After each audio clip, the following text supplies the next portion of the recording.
আসসালামু আলাইকুম সুপ্রিয় দর্শক মণ্ডলী, আমরা আসছি আমাদের ভেন্ডির জমিতে জৈব মালচিং ব্যবহার করার জন্য।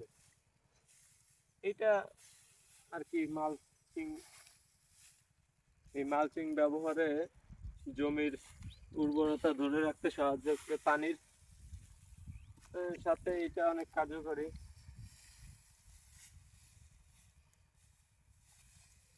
এটা মালচিং দেওয়ার জন্য ফিল্ম কিনতে পাওয়া যায়, মালচিং ফিল্ম, কিন্তু এইখানে পর্যাপ্ত পরিমাণের ঘাস পাতা থাকার কারণে আমরা আর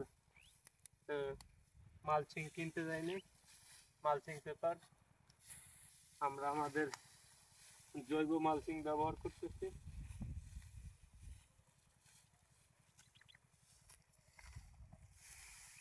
তো দর্শকবৃন্দ, আপনারা এরকম মালচিং ব্যবহার করুন ফসলের। আমরা আমাদের জৈব মালচিং ব্যবহার করতেছি।